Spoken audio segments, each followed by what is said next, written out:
Hello, welcome back to my channel, or welcome if you're new. My name is Laura, and today is going to be my final book haul of 2024. This isn't even all of them. We've got a lot to get through.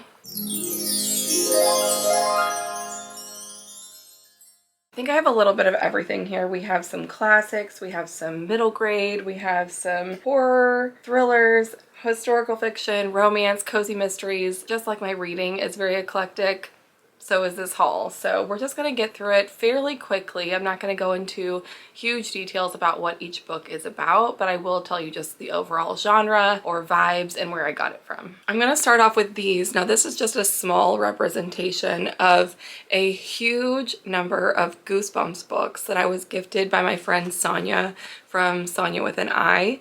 I will leave her channel link down below. She's actually responsible for a good chunk of this haul. She really loves to go thrifting and visiting free little libraries in our area, and she lives just in the next town over from me, and she knows that I love reading Goosebumps books. It reminds me of my childhood, but not only that, my youngest daughter, who is 8 years old, is also now really into Goosebumps. I'll just tell you what these few are, but I have a much larger collection now thanks to Sonia, and I'll put just like a little video here on the screen of all those other books that we have. They're all upstairs, and like I said, it's a lot. We have one of the like choose your own adventure ones. This is The Deadly Experiments of Dr. Eek.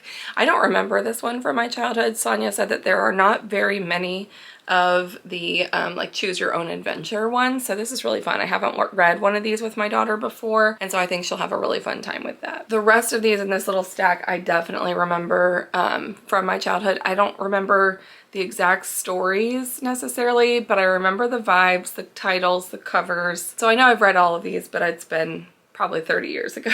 So we have Deep Trouble, says swimming lessons won't help you now. We have The Scarecrow Walks at Midnight. Return of the Mummy, he's back from the dead. And I think this one was one of my favorites. The Girl Who Cried Monster. She's got the monster of all problems. And keeping in that trend with books that I was given to by Sonia, we have Jacoby. This is by William Ritter. I hadn't heard of this book or even this author before. I haven't read from him before, but I love the blurb on the front cover that says Sherlock Holmes crossed with Buffy the Vampire Slayer. So I can immediately see why Sonia thought of me when she saw this.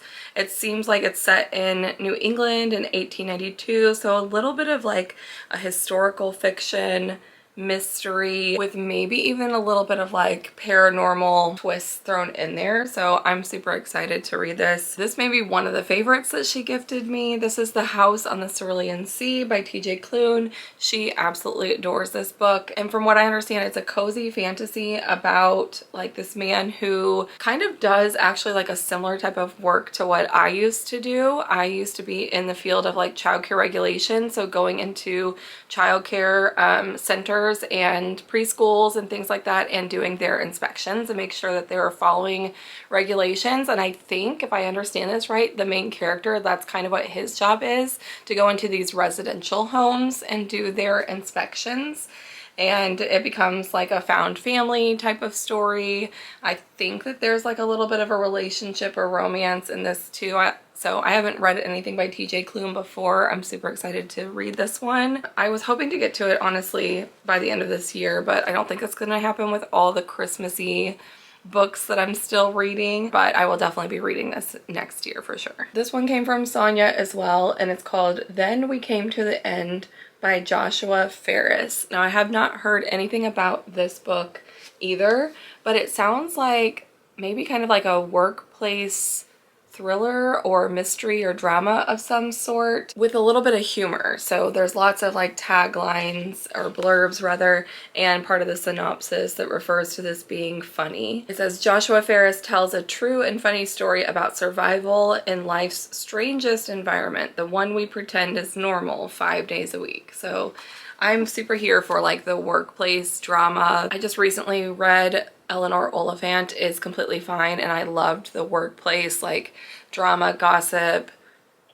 part of that story as well. So I think this is definitely right up my alley. So another one I can't wait to read. I have two more from Sonia. One is a Christmassy one. So like I said, I'm still reading all of the ones that I already had like gotten from the library that are on my Christmas TBR. But if there's time, if I'm able to, I would love to be able to read this one this Christmas season as well. It's You're a Mean One, Matthew Prince by Timothy Janofsky.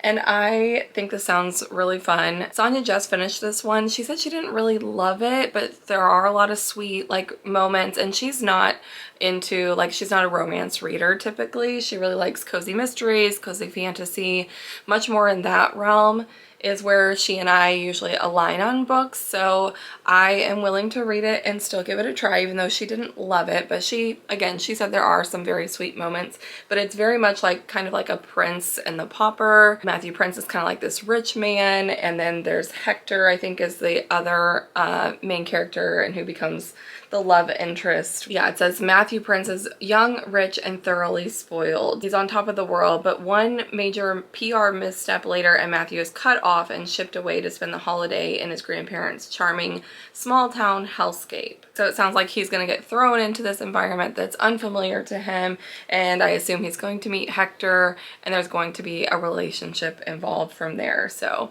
I'm really excited to give it a try. I love the like Grinchy kind of vibes of the cover and the title, so we'll see what I think about that one. The last one that's gifted from Sonia is The Kitchen Front by Jennifer Ryan. She read this, and I do believe she enjoyed this one. This is a large print, which I'm not quite there where I need it, but I'm there where I can appreciate when the font is large. So we'll just leave it there. I'm about to turn 41 on my birthday next month in January, so here we are. It is a historical fiction. I believe there's some kind of like cooking competition. It's set 2 years into World War II, and in Britain, the Nazis have won the battles. Blitz has destroyed the city. In an effort to help housewives with food rationing, the BBC radio program called The Kitchen Front is holding a cooking contest, and the grand prize is a job as the program's first ever female co-host. For 4 very different women, winning the competition would present a crucial chance to change their lives. So it sounds like we're going to get 4 like different perspectives of characters, which I usually tend to enjoy those types of books. And I also usually enjoy historical fiction. I like the concept of the cooking competition aspect of it. So this sounds like a really fun one, and I can't wait to dive into this one at some point next year as well. This next one is really random. We were doing some Christmas shopping and had to pick up some like little small gifts for something that our family is doing, and we went to Dollar Tree to do that. And Dollar Tree has a book selection. Usually it's like not anything that I'm ever interested in, but I have found like Una Out of Order came from there, and I'm very interested in reading that one. I haven't yet, but it's on my list. And I found this one. It's called On the Rooftop by Margaret Wilkerson Sexton. I have never read anything by this author before, but what I noticed is that it's a Reese's book club pick, and I've only read a couple of those. I've read Where the Crawdads Sing and Eleanor Oliphant is Completely Fine. I believe those are the only 2 from Reese's book club that I've read, but I've enjoyed both of them. So I'm kind of interested in reading some of the prior Reese's book club picks. What I know about Reese's book club picks is it usually features like a very strong female main character, which I tend to enjoy. And this is a historical fiction set in the 1950s in San Francisco. It says at home they are just sisters, but on stage they are the Salvations. So this sister group of singers or performers of some sort. I don't know. I don't know anything about it. I did love the cover. It's hardback and it was $1.50, so you can't really go wrong with that. The average Goodreads rating for this is fairly low, but I am definitely willing to read it anyway, because that doesn't necessarily mean anything for me.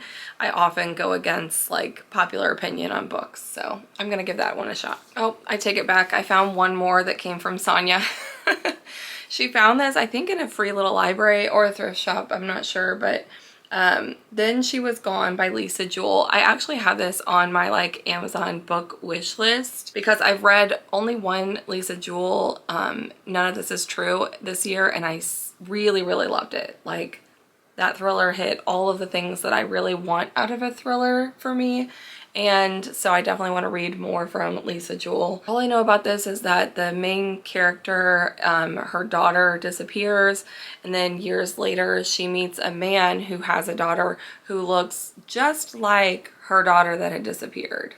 I think Lisa Jewell has the potential to become one of my favorite authors, but I just need to read more of her backlist to be able to confirm that. So we'll see. This one I saw my friend Jules was selling this on her Pango shop, and I know that she and several others who had read this together and like as like a book club pick or a buddy read type of situation, I know that they didn't really enjoy it, but the things they were saying that they didn't enjoy about it made me think that I would enjoy it. There's certain people, and I thought about doing videos on this before. Lena from Lena's Bookshelf is a very good example. We align in certain aspects, usually like in historical fiction. We have pretty similar tastes, but when it comes to romance and especially when it comes to thrillers, she and I are almost never on the same page. The books that I rate really low, she tends to rate high, and vice versa. So I thought about doing a video at some point next year of reading my friends' least favorite books.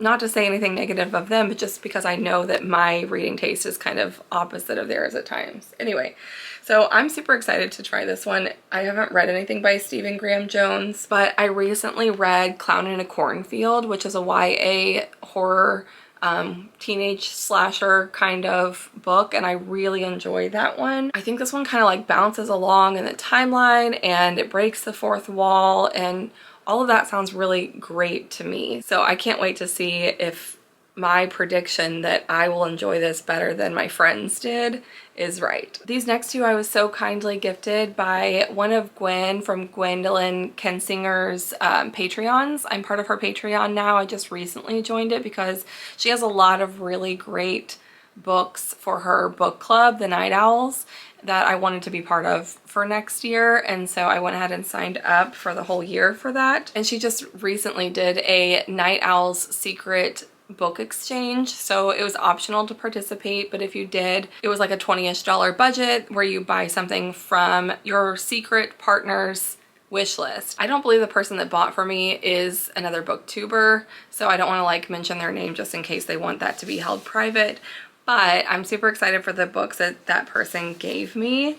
I have Alice Feeney, Rock, Paper, Scissors. Again, Alice Feeney, I read his and hers earlier this year, or listened to it on audiobook, I should say, and this hit pretty much all of the points that I want in a thriller as well. So I think that Alice Feeney has a high potential to be one of my favorite thriller authors, but again, I've only read one book, so I need to read more to confirm that and make sure it wasn't just like a one-off type of situation, and I don't love any of the other books that she's read, but this one I know is one of her more popular ones. It's also like a very like wintry type of thriller, so I was glad that this is the one that she chose from my wish list on Amazon for that reason. And then she also sent me The Frozen River by Ariel Lawhon. I guess that's how you say the author's last name.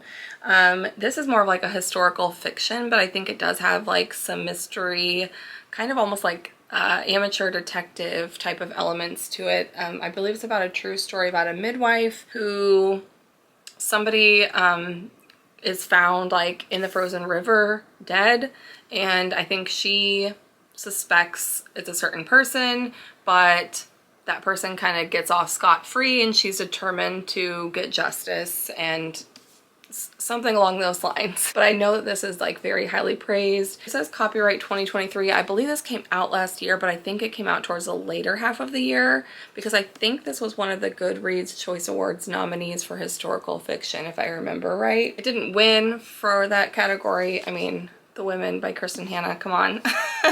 But I know that people really were liking this one, so I can't wait to read this one. Again, a great one to read in like January or February because of the wintry vibes. This is one that's actually like a devotional rather than an actual like novel or anything. It's called Awakened. It's a 52-week progressive Christian devotional by Caleb J. Lines. Caleb is a childhood friend of mine. I have literally known his family my whole life since he was born. His mom and my mom were best friends and have been since high school. And so he has like personalized and signed that for me. Very sweet message there. The really cool thing about this too is that there's a QR code on the back, and so with each devotional there is a video reflection that goes with it. So you get to read the devotional, there are questions to kind of think and ponder, some spiritual practice. I think it's like things that you can like put into action, and then there's the video reflection when you scan the QR code that you can go and watch. I thought that was a really cool concept. Caleb is somebody that I really respect in the Christian community, and so I'm super excited to start this in January, and hopefully I can complete the entire thing by the end of 2025. This next one is super fun. I think this is a beautiful copy. This is Peter Pan by J.M. Barrie. And this is what they call a lavishly illustrated with interactive elements version of Peter Pan. I thought this would be super fun to read. I'm actually reading this as the Night Owls book club with Gwen, her Patreon book club, and I get to be one of the like book club discussion members. So I get to actually like be part of the discussion, like on camera. Everybody can be in the comments, of course, during the book discussions, but I will be like on camera for this one in the month of January. As many adaptations of Peter Pan as I have watched, I have never read the actual book, and this is just like beautifully illustrated. And when it talks about the like interactive elements, there are pages like this one here where it has like medical notes, the patient card, and so you can like unfold this, and it has the little diagrams showing the parts of the brain and the different members of the family. There's this page that has this little like spinner wheel piece. There's like so many of these little pages. This one with the crocodile and the clock, and you can make it like move and change the time on the clock. Really cool. So I'm really excited to read Peter Pan and to talk about it on Gwen's book club discussion. And then I thought this would be a really fun copy to gift to my daughter, or let her borrow it and read it with me as well. And I thought that she would really be super engaged by all these beautiful like little interactive pieces. This next one I got from Target in like the Black Friday sale. So there are some other books that I was buying for people in my family as gifts. It was like a buy two get one free type of deal for Black Friday, I believe. Darn the luck, I bought 2 books and then I needed to get a third one to get it free and get the deal, right? So I saw this one. This is The Spell Shop by Sarah Beth Durst. It's got the beautiful like purple sprayed edges, and so I thought this would be a really fun one to pick up for free, basically, right? Like if you're using girl math. I thought the spine even was really pretty with like the purple foiled lettering on that. So I know my friend Sonia from Sonia with an I read this and she absolutely loved it. And again, she's not like a super romance girly, but she does like cozy fantasy, and this is kind of like a blend of those two genres from what I understand. So it's kind of like a cozy fantasy with little romance as well. Maybe similar to Legends and Lattes, which makes sense because Sonia really enjoyed that, and so did I. So I think there's a high chance that I would enjoy this one as well. These next two I got from the Aardvark book club. Now I did sign up for that mostly to get the signed copy of So Thirsty, and then I kept the subscription active for like the next 2 months. I did go ahead and cancel that subscription after I got So Thirsty and then these 2 books. I didn't want to like start overwhelming myself with the amount of books, and we just don't have the space for it on my tiny little shelves. But I did think that these really sounded interesting. They're both in the horror genre. This first one is Memorials by Richard Sizemore.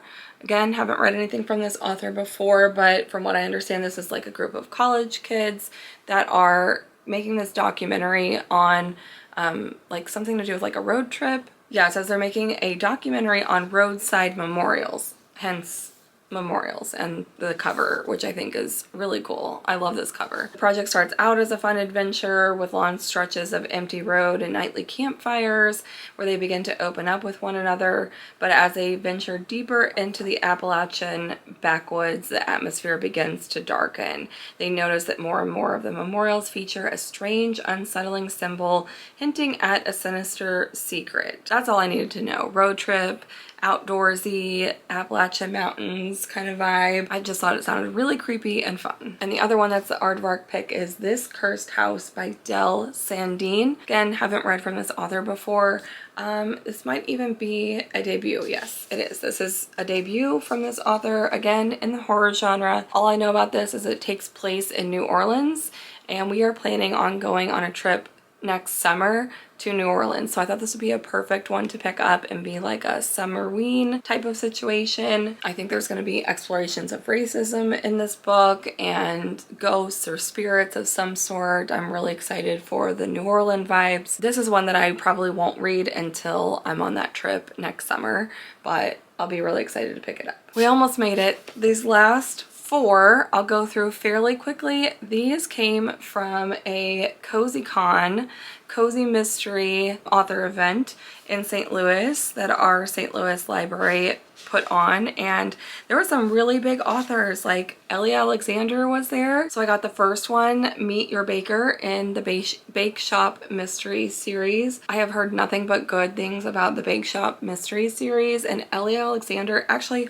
all 4 of these authors were so entertaining. It was the best time. I'm pretty new to reading cozy mysteries, but we had a fantastic time. These 4 authors are funny, they are down to earth, great Q&A, and great like kind of author panel situation at that event. And so I just picked up like one book from each of those 4 authors that intrigued me the most. So this is probably the one I had heard about the most, and so therefore, like, I guess the one that I'm most anticipating, but I'm really excited to read these as well. So Lee Hollis was there. Lee Hollis is a pen name for the author that was there and his sister, who co-writes these books. Really, he writes the books and his sister does like the recipes in the back, is what he explained, which are sometimes like the hardest to get right, according to all of the cozy mystery authors that were there and that write food related type of mysteries. It says it's a food and cocktails type of mystery. So I think there are some like cocktail recipes in these books as well. This is the first one in this series. It's called Death of a Kitchen Diva. Rick and Holly, that's the names of the actual people behind the Lee Hollis pen name. Rick was previously a writer for Scooby-Doo and the Golden Girls back in the day. So it was really cool to hear from him, and very excited to pick up this one. The next one is from Jennifer J. Chow. Now she also has some like food themed cozies, but because I was already getting a couple of those, I wanted to give a different type of cozy mystery a try. And this is the Sassy Cat Mystery. This might be her first series. I'm not positive. Again, I'm still kind of like new and learning like all the cozy mystery things, but this is called Mimi Lee Gets a Clue. So this is the first one in that Sassy Cat Mystery series. Super excited to read that one. Sounds really cute. And you guys know, obviously I love cats. Traveling Cat Chronicles was one of my favorite books that I read so far this year. Stay tuned, I'll do like a best of 2024 type of video soon, and I'm pretty sure the Traveling Cat Chronicles is going to be on there, so had me at the cats. And the last one is from Gigi Pandian. This is Under Lock and Skeleton Key, a secret staircase mystery. So again, Gigi Pandian has several different series, but this is the one that sounded most intriguing to me, and this is the first one in that series. And the greatest part about all of this, I'm so thankful to Tiffany. I almost forgot to mention, from Sonia with an I is the one who invited me to the Cozy Con, and our friend Tiffany from Beach Bums and Bookworms, I think that's the name of her channel. I'll leave her channel link down below too. Anyway, they were both at this event. I knew Sonia was going to be there. Tiffany was a surprise, but it was so fun like getting to hang out with them for a little bit in person. But I did have to bring one of my kiddos with me to that event, and he was just kind of like checked out and ready to go. So we listened to the authors, I bought the books, and then Sonia and Tiffany so graciously offered to hold on to all my books and take them to get them signed, so I didn't have to like keep him there. So all 4 of these are signed to Laura. Thank you so much. I think Tiffany had a big hand in helping make sure that that happened. Really, really appreciate that. I love a good signed copy of anything, honestly. And these all sound really fantastic to get to. Jennifer J. Chow, hers says, enjoy this possum book. They were all, like I said, super, super sweet authors. If you like cozy mysteries at all, and you ever get the chance to attend an event where any of these 4 authors are going to be present, they're just a blast. So very sweet. Anyway, that is my probably the biggest haul that I've done so far this year. I've just been kind of collecting books for here and there for different reasons over the past few months, and thought I would just share one big final haul for this year. Super excited to do one last video for 2024, which will be all of my favorite reads of this year, and then we'll move on to some things in 2025. I've got some great ideas for you, and I just can't wait to keep reading right along with you. Let me know in the comments some things that you are excited to read, or books that you have on your shelves that you're really excited to get to in 2025. And thank you so much for watching. I'll see you guys again next time. Bye-bye.